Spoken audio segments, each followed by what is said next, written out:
All right, so Wonder Woman 1984 was a hard flop, and to capitalize on that success, to snatch defeat from the jaws of victory, they're launching a new comic with a Brazilian character. The only thing cool I'll say about this site is I've never seen this feature before. I'm not really, I guess, surfing as much as I used to. That's freaking awesome. This is Polygon, which is pretty woke, but this is dope, man. They do this on another image too. What a clever idea. And why didn't people come up with this a long time ago, especially on art pages? I spent like 10 minutes doing this on this and the other image. What a fantastic marketing tool and a cool artistic tool. Also, but her horse's name is Jerry because LOL, so random. Anyway, I forget her name, but in Portuguese it translates into cocaine-fueled vagina flower, loosely translated. Women are not really good at this sort of thing. Wonder Woman, 1984, huge flop. Brazilian Wonder Woman, how do I say, women ruin projects. Diversity is not a selling point. I imagine these writers and artists sitting around smoking weed and thinking up new characters. Now, here's the thing. I actually support the Brazilian Portuguese characters because that group is very much underrepresented in comparison to their Spanish-speaking cousins. So, yes, I'm sure that this will be developmentally disabled, woke, and I hope it's not, but Wonder Woman is already a woke character that nobody buys. The last movie absolutely bombed for many reasons, but the blonde man bad narrative did not help. No matter what color you make Wonder Woman, the comic's not going to sell. Nobody wants a female character in that role. Maybe if she had a smoking hot body and gravity-defying titties, the collectors would collect the covers, but that would be about it. And this is Marvel's brilliant idea for character redesigns. This is the old character, a beautifully drawn, aspirational, inspirational girl, woman, with gravity-defying, I don't know what you call those kind of bras. It's like a half undercup wire bra where it gives it that kind of unusual effect. It's like bras in the 40s where they had these weird effects that were cool. But this is cool. She's a good-looking chick with, her assets on display. And this is the reborn character. Dun, dun, dun, dun, who I had to make this video twice because I made a comment about why she was dressed this way as a way to prevent her from departing this mortal coil via familial activities. I just want to stay on YouTube for a few more days because Odyssey is uploading all my old YouTube videos to Odyssey. So they said it can take up to a week. So after the videos are loaded, I don't care if I get kicked. And if I get kicked now, it's like a big deal. I'm on Bitchute now. And I know that there are some cool chicks who are into comics, but not enough to support good sales. So if, one of those chicks is listening, don't get outraged. There's just not enough of you out there. Charlie's Angels. And the thing is, chicks don't want this kind of stuff either. They want to look at beautiful women like everyone else. And another thing is, like, they say, oh, you're just a Chad incel who's looking at big-titted chicks. Yeah. Yeah, we want to look at pretty people. You draw the men to look like Greek gods. Why wouldn't you draw the women to also look like Greek gods? We want aspirational characters. This is a 12-year-old girl from a region of the world I can't name. Who's going to buy this? God, I can't even say anything on YouTube. I was going to say a lot of your fan base is probably not allowed to buy this, or maybe is that too far? I don't know. Anyway. So, Charlie's Angels, Ghostbusters 2016. YouTube is just so lame now. Terminator. Those films bombed because women didn't go see them. Don't blame men. The films weren't made for men. And I'm sure that they're going to do Wonder Woman Part 3 because Gal Gadot is going to age out of the role soon, and she was a very liked character. But they're not going to be making it on a $200 million budget. That would be insane. They probably lost $250 million on the last one, and more than that in lost toy sales. Get a new writer, preferably a straight white man who isn't a globalist, which is hard to find in Hollywood, and do it for like $50 million. Take all that blonde man bad stuff, Put in a black guy in that role. If it makes you feel uncomfortable, then cut the scene from the movie. I see these channels talking about Star Wars, Star Trek, Doctor Who, Batwoman. Good for them, I guess. But we all know that these shows are not going to stop with this anti-male, anti-white narrative. This is not about money for them. Woke is a religion. It's like they got rid of a religion, but apparently there's something in the human psyche that says we need some core values to revolve around. Which is, like, there are a lot of people who are atheists, essentially, but who have gone back to the church because they realize it's like, yeah, humans just need this for a healthy community. A healthy, strong family builds a strong community, builds a strong state, builds a strong nation, and the church is kind of at the heart of that. So, like, I'm sure there's a lot of atheists who are supporting their church. Anyway, this is a religion. It's the religion of woke, and it's kind of like a religion of hate for them.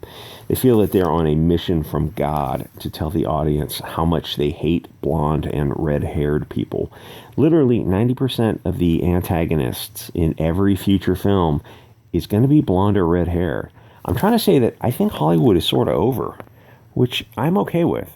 If there's, I was hearing Engeltine from I Love Comics say, he just wants, he doesn't criticize comic book movies too harshly, and neither do I, because he just wants more of them. And I do too, but I think I've kind of given up on Hollywood. I don't think it's possible for them to make fun movies like they used to.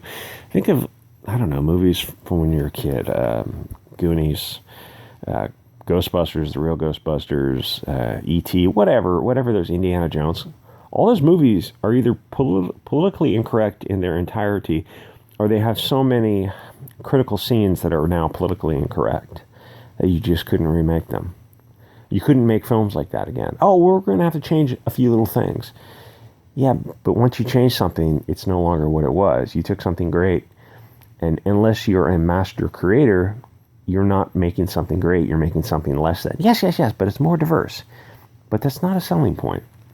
Anyway, comics and Hollywood are over because there is more bad than good that is coming out. Saved by the Bell replaced the basic hot chick character with a trans character.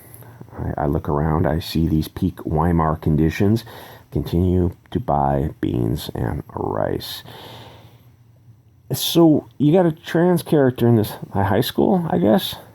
So what happens when they date? Then you've got that. Well, you're not a bigot, are you?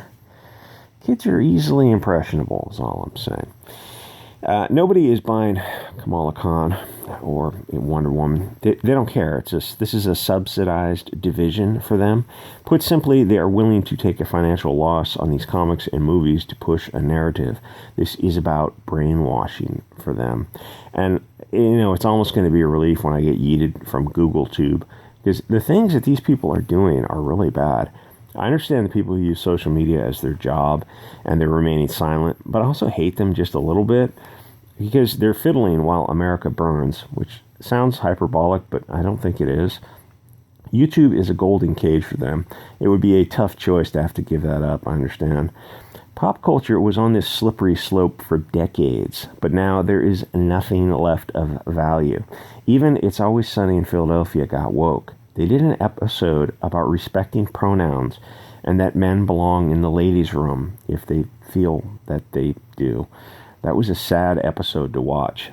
That's not comedy. That's not counterculture when you have the exact same opinion as Microsoft, Facebook, and Google. They are the machine that they used to rage against. And some gay people know the whole corporate rainbow flag thing is just parasitical vermin doing what they do best. Corporations put that flag up when it was safe to do so, and not a minute before. And when they need to take it down, it'll be like it never happened. So now they're proud supporters of BLM, which means what exactly? Bank of America and Soros gave $1.3 billion to BLM. So where exactly did that money go? I guarantee one of the administrators is doing cocaine, paid for with that money, probably off a hooker's butt. I would. Oh, so the death of entertainment. Yeah, it's dead. In 2021, it had a good run, over 100 years, I think. But where does it go from here? Hollywood has only one person to put in the role of the antagonist, a blonde guy or a guy with a shaved head if they have overused the blonde man bad trope. They did that in Birds of Prey because it was so obvious who the bad guys were, so they had a bunch of guys with shaved heads. The problem is blonde men actually don't act the way, statistically, they don't act the way Hollywood and comics portray them. So the movies feel weird, like propaganda, because that's all they are. Remember Wonder Woman 1984, where the blonde man in the suit and tie and the overcoat was drinking out of a brown paper bag, looked like he just got off work. He's standing out in the middle of nowhere. It's not outside a bar, not outside a restaurant, not outside his house, drinking, routinely harassing ladies. Well, in inner cities, there's something called rolling drunks, where if somebody is intoxicated and they look like they have a wallet, they're going to get knocked over and their wallet's going to get taken. That guy would have been mugged and in the hospital in 5 minutes. If he so much as talked to a lady now, she would have pepper sprayed him, and that would have been that. This guy in a suit and tie is just hanging outside a building. That doesn't make any sense thematically. You look at this and you go, you just want to put a blonde guy in this role. It doesn't make sense. You know who statistically would be in this role. I can't even say it on YouTube, but you know. It's like a movie will never show that nowadays. That kind of stopped, I don't know, 30 or 40 years ago. But the thing is, verisimilitude, it completely destroys the swooning suspension of disbelief when you see a blonde guy get his ass kicked for attempting to struggle snuggle a woman twice and not getting pepper sprayed, not getting mugged, not getting the cops arrest him. None of that makes sense. In your bizarre fantasy world, you have blonde men do this. Statistically, it's so off the wall, insane. Anyway, all this is going to get worse. It's not going to get better. And think about comedy. I think comedy is completely over. Comedy needs to poke fun at the norm, but the norm is Antifa, BLM, Nike, Google, Hollywood, CNN. It's 2021. Only the Nazis support free speech. Apparently, free speech is a far-right talking point now. Well, sign me up, because you just said the Nazis are the good guys. I think the worst thing the left is doing is diluting that word to the point of absurdium. You're literally calling everyone that word. It doesn't mean anything anymore. And you're ascribing values to them that are positive values. Strong family, church, community, nationalist, in touch with their European identity, their roots, all that kind of stuff. Like, those are all good things. And if you're saying they're bad things, then that makes you the bad guys, and that makes these people you're calling this thing the good guys. I don't think this is going to go where you want it to go, where you've got normies. I was thinking last night on my dog walk, the worst thing you can have happen is if you have normies jokingly refer to themselves as Nazis, LOL, tee-hee. We're in a weird time. We're in a weird time. So get your beans and rice, get your Liberty devices and your Freedom pellets. And, obviously the bigger the better, but whatever. Honestly, like they say, like if it's a lot better to have a 22 than like a 22 is better than pepper spray, and pepper spray is a whole lot better than nothing. So anything is better than something, and 2 is 1 and 1 is none. Anyway, like, comment, subscribe, guys. I will see you on Odyssey, Bitchute, whatever the next live streaming platform is. Maybe Gap TV or Odyssey Live. It's going to be a lot of fun.